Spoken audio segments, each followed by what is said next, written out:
So PPICD stands for postpartum intrauterine contraceptive device.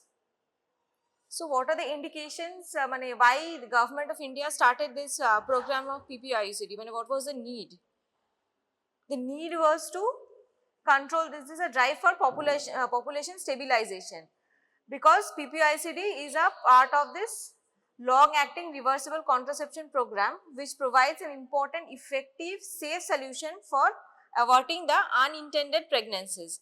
That's why government of India started this program of PPICD. PPICD comes under LARC, that is long acting reversible contraception intervention for the developing countries. See, postpartum intrauterine contraceptive device. So, copper containing intrauterine devices are effective immediately after the insertion, and it is suitable for use by most of the women, including the breastfeeding woman. Last Monday what we read is, immediately in the postpartum period we cannot give hormonal contraceptive pills. Why we cannot give hormonal contraceptive pills? Because they causes increased risk of thromboembolism as well as adverse effect on the breast milk production. That's why now the safest intervention is copper containing intrauterine contraceptive devices, which is one time cost effective procedure, and the woman is offered before they are discharged from the hospital after the childbirth. So the important time of insertion of this intrauterine contraceptive device is within 10 minutes after the delivery of the placenta, or insertion within 48 hours of vaginal delivery, or insertion during the cesarean section after removal of the placenta. And what are the benefits for the client?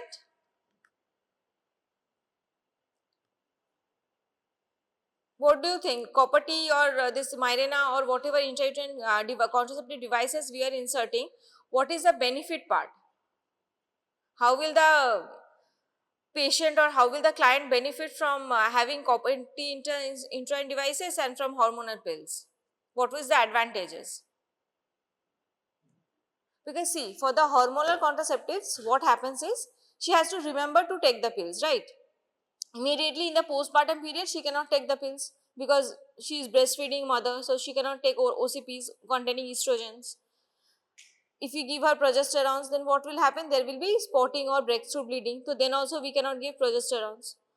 So most importantly, we can give copper intrauterine devices.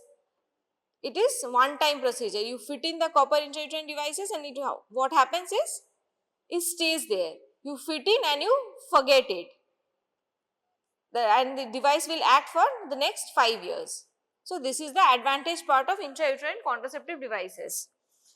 See, what is written here is, it is a low risk of uterine perforation because the thickened walls of the uterus reduce perception of initial side effects like bleeding and cramping due to normal puerperal changes, and it has got no effect on lactation. That is, the OCPs has bad effects or the side effects on lactation.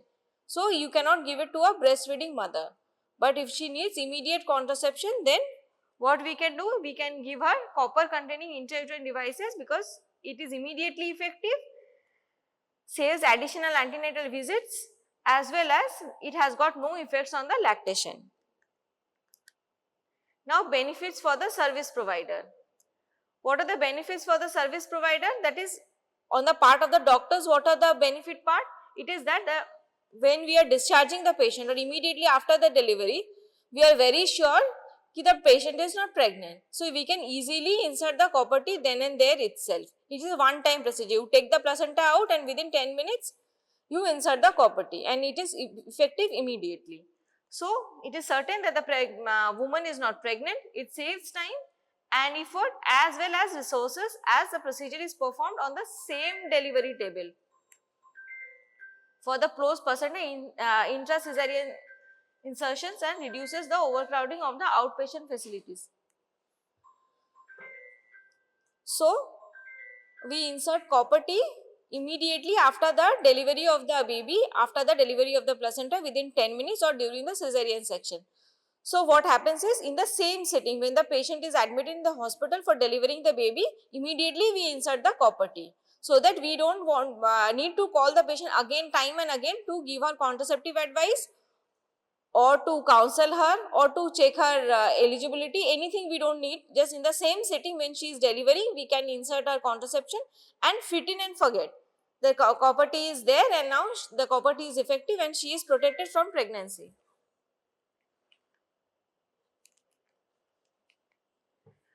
Timing of IUCD insertion. So, what are the timings you can insert IUCD? The usual timings are, what we discuss is immediately in the postpartum period. So, immediately in the postpartum period, that is within 10 minutes of the delivery of the placenta, that is post-placental copper T insertion.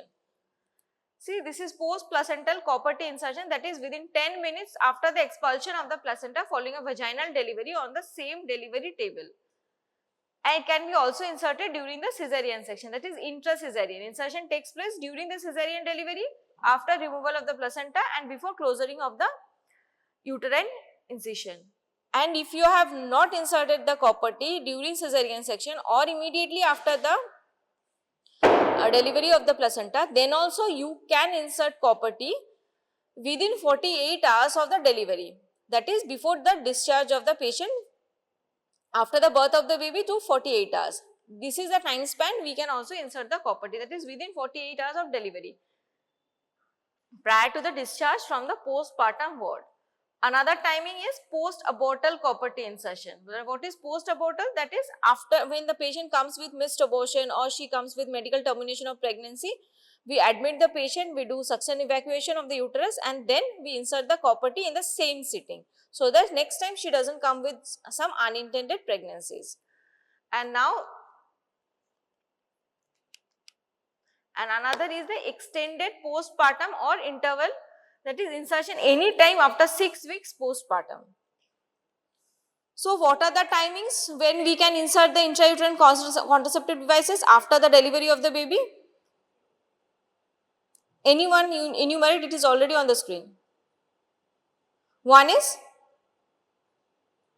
immediately after the delivery of the placenta, that is post placental within 10 minutes. If you are not inserting within 10 minutes, then within 48 hours. Then if you have not inserted within 48 hours, then 48 hours to 6 weeks you won't do anything. Call the patient after 6 hours and then insert, after 6 weeks and then insert the copper containing intrauterine contraceptive device. And another timing is post-abortal. What is post-abortal? After any abortion or medical termination of pregnancy, in the same sitting, we insert the contraceptive device. But there is one exception. If the patient comes to you with suction and evacuation for hydatidiform mole, that is H mole, then will you insert copper T as a contraceptive device? Yes. Copper containing intrauterine contraceptive devices are absolutely contraindicated in case of H mole. So, never utter, whenever the patient is coming for suction evacuation for H mole, we do not give her copper containing intrauterine devices. Why? Because in case of H mole, there is high chances of uterine perforation. But in case of post-abortion, in case of pregnancy, what happens? Due to puerperial changes, the uterine walls are very much thickened. So, even if we insert a copper T, the chances of perforation decreases. That's why we can insert. So, the IUCD should not be inserted from 48 hours to 6 weeks following delivery, because there is increased risk of infection as well as expulsion. So, this is the 48 hours to 6 weeks we don't do anything. Before 48 hours we insert copper T and after 6 weeks we insert copper T. These are the timings of copper T insertion. Now, timing for counseling for immediate PP-IUCD insertion. Now, when you will counsel the patient that these are the basket of choices, you can have OCPs, you can have POPs, you can have intrauterine contraceptive devices, you can have implants, whatever. You have to give the patient a basket of choices and explain the patient that these are the indications, these are the contraindications, these are the side effects. So, according to your choice, you choose whatever contraception you choose. So, this kind of a counseling, when will you do? For copper T insertion or postpartum intrauterine contraceptive devices, the first counseling occurs during the antenatal visits. That is when the patient is coming up to you during pregnancy for her routine antenatal checkup during her antenatal period. you will take, women should be ideally counseled in the antenatal period for immediate PPICD insertion, because the provider may also use the job aid counseling to address the woman and her family's concern and clarify their doubts. She might say ki I will discuss with my husband and then let you guys know. Then again in the next visit you have to counsel her, okay fine, you have discussed, these are the indications, these are the contraindications, okay these are the side effects, these are the advantages over the other. For copper T, she might say ki no, I will have pills. So you have to counsel her ki that immediately during your lactational period you cannot have OCPs, since it contains estrogen which has negative inhibitory effects on her lactation. That's why you do not have OCPs, have IUCDs. Then also if she doesn't agree, then you have to counsel her, okay fine, this is another advantages of IUCD insertion is what? It is fit and forget. Like once the IUCD is inserted, you forget that. Okay fine, it is there and it is working safely. You don't have to remember to take pills daily. For OCPs, what was it? You have to take the OCPs daily at a fixed interval of time. Like today at 10 p.m. you are taking, next day also 10 p.m., next day also 10 p.m. You have to remember like this. In case you are missing on pills, then there is a high chances that you might get pregnant. But with copper T, what happens is, once you insert the copper T, it starts acting immediately and it stays there. Only have to check the threads, whether the threads are there in situ or not.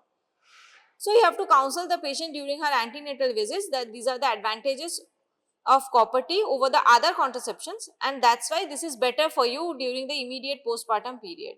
And once she chooses, see, I need copper T, then you write that the patient has been counseled and she is willing for IUCD insertion on her antenatal card. So whenever she delivers, like immediately during the postpartum period after the delivery of the placenta, any doctor who is checking her up, she might not have counseled her during the antenatal period, but she is checking her up during her intrapartum and the postpartum period. So whenever she takes a look on her antenatal card, so what happens? She can easily check, okay fine, she has been counseled and she has chosen copper T as a contraceptive device. So I can safely insert the copper T taking her consent, right? So these are the counseling periods, and this is the counseling we have to do in the antenatal period. Suppose the patient has not come up in the antenatal period, or she was not able to take any like concrete decision during her antenatal period. So what happens? We need to do this counseling immediately during the admission, when she gets admitted for delivery. That is, if not counseled during the antenatal period, the woman has to be given information about the postpartum family planning, including PPIUCD, as per her need. That is during admission. If during admission also this part was missed, then what we have to do is during early labor we have to counsel. That is during the first phase or during the early labor, when she is not having very much pain or contractions, then we have to counsel her for IUCD insertion. That if the woman present in early labor, she is relatively comfortable with infrequent contractions and able to concentrate on the information being provided, she can be counseled for immediate PPICD insertion. So why in early labor? Because in early labor the contractions are not that vigorous and not that frequent, and the patient is relatively comfortable in her position, and whatever counseling you do, at least she is able to understand and decipher the information and concentrate on the pros and the cons of the procedure, and then she is able to give a legit and valid consent. That's why we say during early labor. If not during early labor and she has delivered, and before delivery of the baby you have not counseled, you have failed to counsel, that in the antenatal period also you have failed to counsel, okay fine. Then during the admission also somehow she was missed and counseling was not given. Then in the early labor also same thing happened, that she forgot to take the counseling, or she was missed somehow. So now we have to counsel her on the first day of the postpartum period. So for the woman who could not be counseled prior to the delivery, now can receive the counseling on her first postpartum delivery, that is before 48 hours, that is before she is getting discharged also, we can have a chance that she can be counseled and get her copper T inserted. But now this chance has also been missed. Now prior to her scheduled cesarean section also, woman arrives to the hospital for a scheduled cesarean section can be counseled prior to the operation about the intracesarean IUCD insertion. So in case of cesarean section, before the spinal is given, before her anesthesia is given, before she is taken up to the operation theatre, we have to counsel her regarding the pros and cons and tell her about the advantages of IUCD over other contraceptive devices and take her consent before the anesthesia or before she is taken to the operation table for intracesarean copper T insertion. So what are the timing of counseling for PPI? What were the timings for insertion of PPICD, for counseling of immediate PPICD? One is during her antenatal visit. Two is during admission. Third is during early labor. Why in early labor? Because the contractions are infrequent. She is in a relatively comfortable, painless situation and she is able to concentrate on whatever counseling we are doing. That's why during the early labor. And if not in the early labor, then on the first day of the postpartum period and prior to the scheduled cesarean section. Before she goes into the operation theatre, we have to counsel her for the intracesarean IUCD insertion. So see, first assessment, when you are inserting this copper T, we have to check, that is a primary counseling. What you have to do in the primary counseling is that we have to rule out all the contraindications of IUCD insertion. Last week on Monday, what we read is medical eligibility criteria, right? That whatever we are doing, whether she is eligible for this IUCDs or not. Suppose in the counseling sessions only you come to know, okay fine, she has a active genital TB, or you come to know ki, okay fine, she is having a active pelvic inflammatory disease. So will you give her counseling for IUCD? Obviously no, because IUCD is contraindicated in this case. So whenever you are counseling, first assessment is whether she is eligible for this IUCD or not. So what all contraindications are there in case of a IUCD insertion, we have to rule out. That is, following conditions are listed in the medical eligibility criteria. What are these? Distorted uterine cavity, whether there is any uterine septum or any submucosal fibroid, whether there is any acute infection or high risk of exposure to sexually transmitted diseases. What we said is gestational trophoblastic diseases. Whenever she is coming for abortion and you are giving her intrauterine contraceptive device, what you have to check is whether there was any previous history of H-mole or not, or whether this abortion or the suction evacuation has been done for H-mole or not. If the suction and evacuation has been done for H-mole, then she is coming under what? She is coming under WHO MEC criteria 4. That is absolute contraindication, you cannot give. So in the first assessment is done and you check for the criteria whether she is eligible or not. So for those women who are late bookers and present in labor, clinical judgment will rule out the above contraindication. The first assessment is ruling out the contraindication and check whether she is coming under eligibility criteria or not.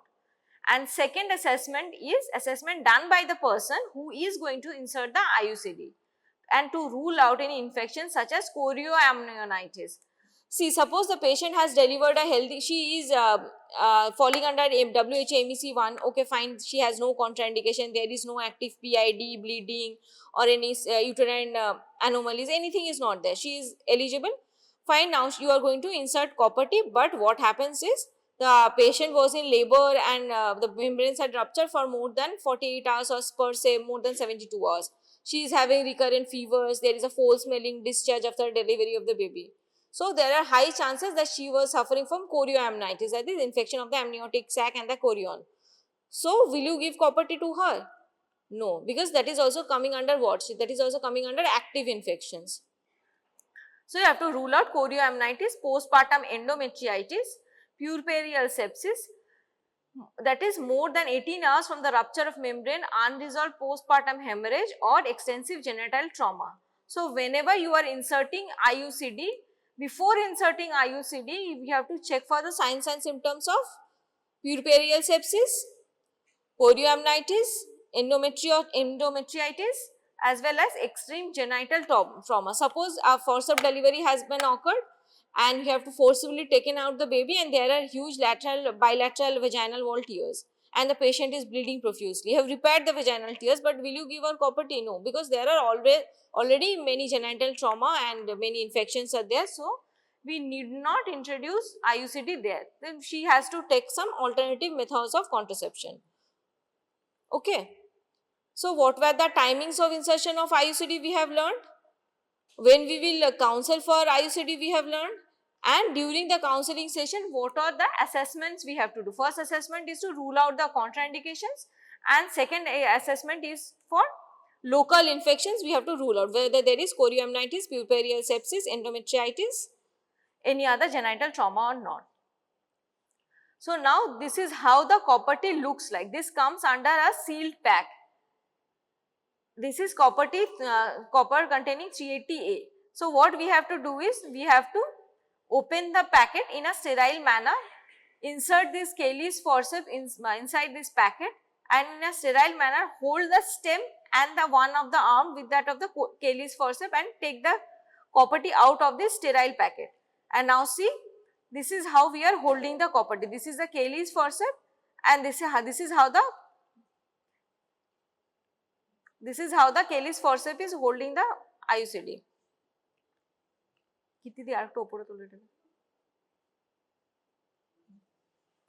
See now, how will you insert copper T? This is the post-placental IUCD insertion, that is within 10 minutes of the delivery of the baby. How we insert the copper T? This is by holding this copper T using a Cayley's forceps. We are holding this copper T. Now, one of your left hand is placed over the uterine fundus, and by holding the uterine fundus, we slowly insert the copper T inside the uterine fundus using the Cayley's forceps. And once the Cayley's forceps touches the uterine fundus, you can easily feel the impulse on your left hand, since you are holding the fundus like this. Why we are doing this? So that we don't go beyond or forcibly perforate the uterus. That is why we put one of our left hand over the uterine fundus and then try to insert the copper T inside. So that once our Cayley's forceps touches our this hand, we know, okay fine, we have reached the fundus, we need not go beyond, need not push it further. And slowly what happens?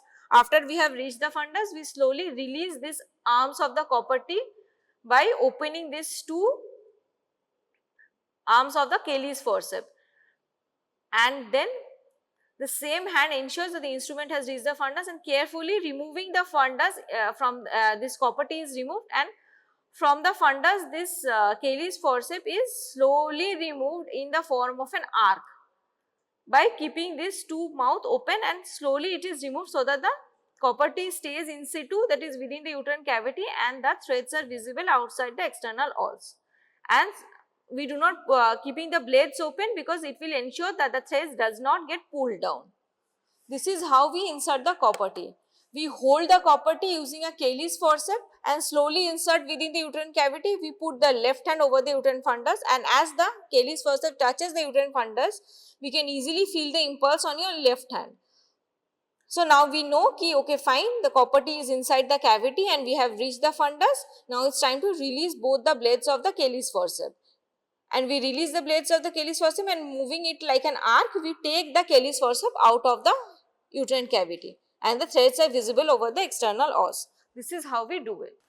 So woman should not be counseled for the first time about the immediate PPICD during active labor, because she is in extreme pain, because she is in active labor. So at that point of time, immediately, even if you counsel about copper T insertion, she might not be concentrating on whatever information you are giving.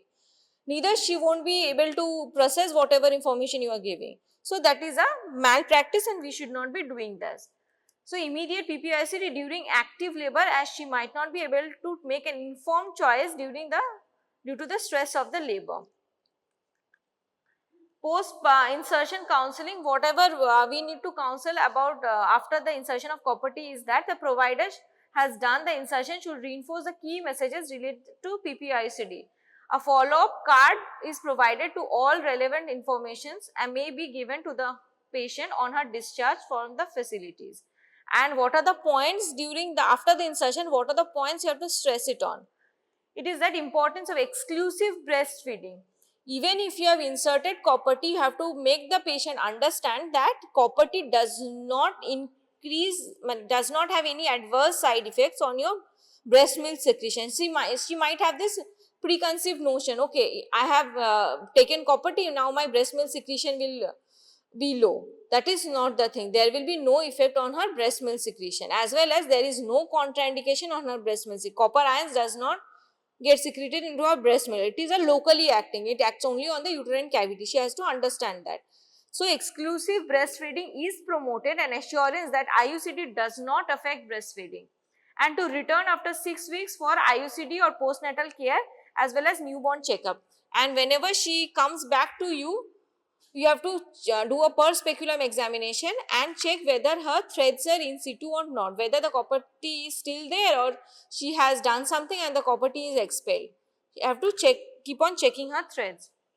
As well as we have to tell her to come back anytime if she has any concern or experience in any warning signs, or if the copper T is expelled, because it is very important to counsel her that to keep on checking her threads, the threads of the copper T, she will get it on her hand now on pervaginal. So she has to keep on checking her thread ends so that to know that the copper T is still there inside the uterine cavity and it has not got expelled.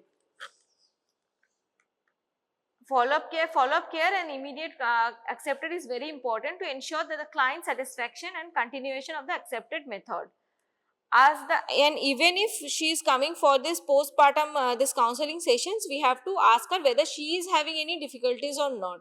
She might tell you ki okay fine, there is increased bleeding, or she's now also she is having pain, or she might say ki okay fine, you asked me to check my threads but I'm not able to feel the threads. Then you have to check whether the copper T is there or not. Most of the time the patient complains of pain and complains of the missing threads, that she cannot feel the threads. Sometimes what happens, once we have inserted the copper T, the threads coil up in the posterior fornix and she is not able to feel the threads. Then you have to tell her and assure her, okay, I have examined you and the threads are still there and threads are in situ and the contraception is still effective. And if she says, okay, no, I am having pain, so you have to counsel her, the pain is because of something else, it is not about copper T, because most of the patients have this preconceived notion that copper T causes cancer. Or you have to break these myths that copper T does not migrate from the uterus to surrounding organs. Sometimes the patient says, okay, but the copper T migrates to my brain. My neighbors have said that copper T was there and it has perforated and it has gone to my brain. So you have to counsel them ki nothing such things occurs. These are all vague and myths. These are misconception. Copper T is a good contraceptive method. These are the advantages, and it is a locally acting. It does not have any side effects and it does not migrate and it does not causes pain per se. So, what were the timings for copper T insertion? That is postpartum intrauterine contraceptive devices. Anyone? First one was immediately after? Immediately after? Immediately after 10 minutes of delivery of the baby or delivery of the placenta? Exactly, delivery of the placenta. Then even if it is not inserted within 10 minutes, then when will you insert? Within 48 hours of delivery of the baby. Then also suppose you forgot to insert, then how will you do it? After 6 weeks. So 48 hours to 48 hours to 6 weeks, why don't you insert it? Because of increased chance of infection and expulsion.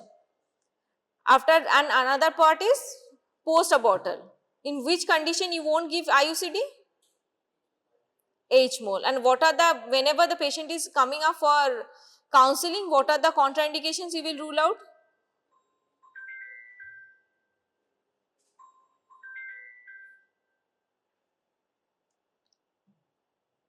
To check whether there is any uterine anomalies, whether any huge cervical tumor is sitting on the cervix, neoplasms you have to rule out, and other contraindications such as H-mole and anything else, active genital TB, active pelvic inflammatory diseases.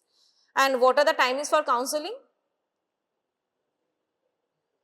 During the antenatal visits and during admission, then during her early labor, and if not counseled during early labor, then on the first day of her postpartum period.